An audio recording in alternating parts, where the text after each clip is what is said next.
வணக்க மக்களே. பள்ளிப்பாளையத்தில் நடந்த ஒரு நூதன திருட்டு பெரும் பரபரப்பை ஏற்படுத்தி இருக்குங்க. 2 நாளைக்கு முன்னாடி பள்ளிப்பாளையம் குமாரபாளையம் ரோடு புதன்சந்தை பகுதியில் செயல்படுற ஒரு கடைக்கு 24 வயதுடைய தனுஷ் என்ற ஒரு நபர் வந்திருக்காரு. இவரு அங்கிருந்து கடை ஊழியர்கிட்ட எனக்கு அர்ஜென்டா எனக்கு பணம் தேவைப்படுதுங்க, போன்பே மூலியமா உங்களுக்கு அமௌண்ட் அனுப்பிடுறேன், எனக்கு கையில கேஷா கொடுத்துருங்கன்னு சொல்லி 9,000 போன்பே பண்ணியிருக்காரு. அதுக்கப்புறம் பாத்தீங்கன்னா பணத்தை வாங்கிட்டு அவர் உடனே கிளம்பி போயிட்டாரு. ஏன்னா ரொம்ப நேரம் ஆகியுமே நம்ம அக்கௌண்ட்டுக்கு பணம் வரலையேன்னு சொல்லி கடையில இருந்தவங்க டவுட் ஆகி ஓனருக்கு போன் பண்ணியிருக்காங்க. இதனை அடுத்து பாத்தீங்கன்னா அந்த ஓனர் உடனடியா போய் ஆவத்திப்பாளையம் ரோட்ல போகும்போது குப்பாண்டாபாளையம் என்ற பகுதியில தனுஷ் வாகனத்துல வேகமா போறதை பார்த்துட்டு அவரை புடிச்சிட்டு விசாரணை பண்ணிருக்காங்க. இது மாதிரி பல இடங்கள்ல போன்பே மூலியமா பல கடைகளுக்கு சென்று பணம் அனுப்புற மாதிரி மோசடி பண்ணதும் பணத்தை வாங்கினதுக்கு அப்புறம் ஆள் காணாம போன விஷயம் தெரிய வந்திருக்குங்க. இதுக்கப்புறம் அங்க இருந்தவங்க எல்லாம் அவரை புடிச்சிட்டு பள்ளிப்பாளையம் காவல் நிலையத்தில் ஒப்படைச்சிருக்காங்க.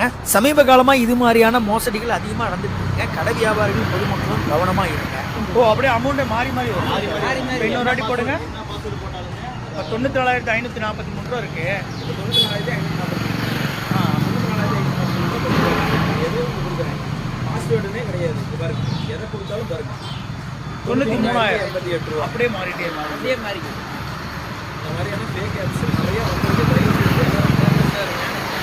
சம்பாதிக்கிறது யாருமே. இப்போ இதுல இருந்து நம்ம அனுப்புற மாதிரி காட்டிக்கலாம் 50,000 1 லட்ச ரூபா கூட.